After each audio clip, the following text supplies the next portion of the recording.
Imagine being able to apperceive things way ahead of time because you can read other people and circumstances faster. Most people see a behavior and have to sit there and wonder, are they upset with me? Are they, as the Brits would say, my wife is a Brit, are they taking the piss or something? Just any number of things. But imagine being able to look at something and decipher it infinitely faster so that you can devote yourself to other things. Where most of us break down the face into the forehead, the eyes, the ears, and so forth. But imagine being able to assess the whole face, the shoulders, the hands, everything all at once, and draw inferences from that information. It gives you a tremendous advantage. And also in negotiations, being able to read others. And at the same time, we forget that others are reading us. And what is the perception that we want to convey? First, within yourself, for instance, being able to assess yourself. So if let's say you have anger issues and so forth, or you're quick to trigger, well, how do I deal with that? Well, first you assess, what is going on. Your stomach gets upset, chest tightens, your emotions get up. So what do I do then? Most people aren't taught that. So there's part of that. There's how to communicate, for instance, more effectively with your children. The simple thing is that, if you stand in front of your child like a drill instructor with your neck stiff, you're gonna get a very different reaction than if you stand at an angle slightly further away from the child and tilt your head. That the communication you will experience with that child is so much different just by tilting your head than if you are standing directly in front of them. That you can enhance communication. Once we understand the needs, and some are biological, the wants, the desires, the preferences of others. How do they like that information delivered? How do they like their coffee? All of that. But then, what do they fear? Most people don't tell you, I have fears. They say, well, I'm concerned about that, or that, I don't know if that's a good investment, or we'll have to do some due diligence. That's, the brain only recognizes fear.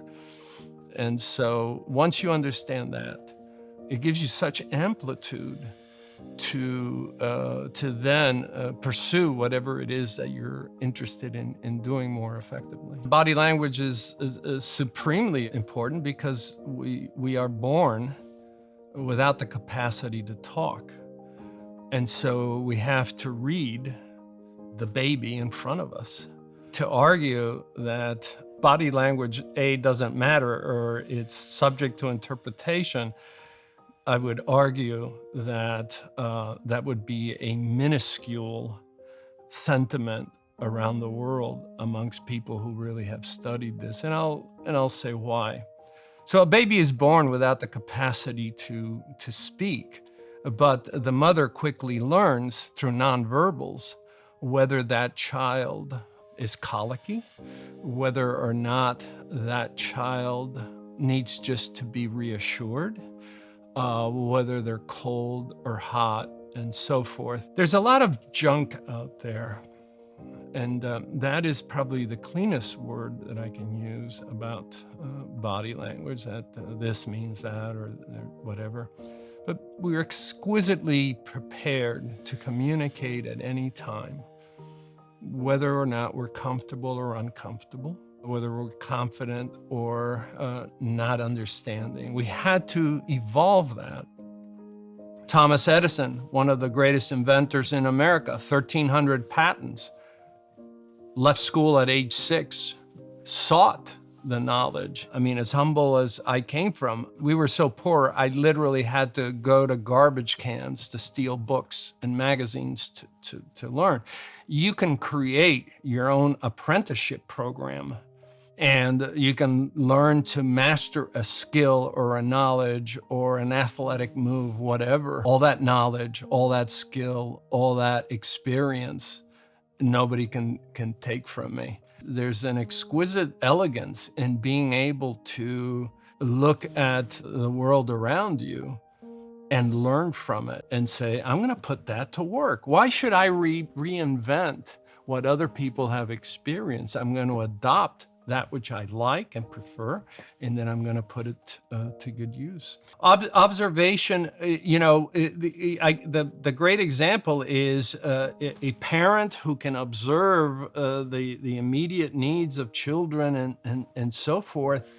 And I see people now that I was at the airport yesterday coming here, and there was a family that the whole time they were waiting, not once talked to each other, nor were they aware of what the others were doing.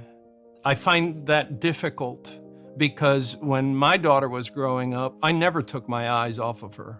I see people on their devices, as this whole family was, and they're missing out on a lot of things, a lot of information.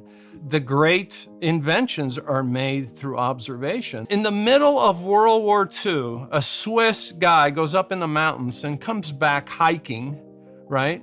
And he looks at his socks and he says, man, these chiggers, the little seedlings that they give off that stick to things. Here in America, we call them stickers.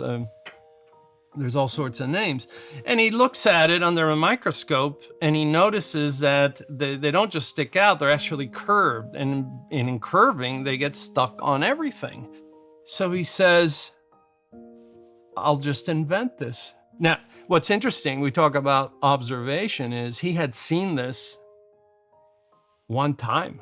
How many millions of people had seen it?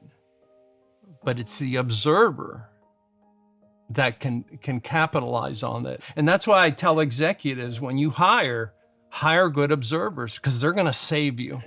They're the ones that are going to say, hey, I'm seeing some trends here that are bad. So observation is key. And then we transition right into the next one is, most people think communication is just about words. And communication is principally, most effectively, and most influential a nonverbal across every culture. And the misconception that words triumph over nonverbals, go to a funeral. Go to a funeral and see how well words work versus putting your arm around somebody and let them sob on your shoulder. It's the primary means by which we communicate. It's the primary means by which we show we care, and it's the primary means by which we show empathy.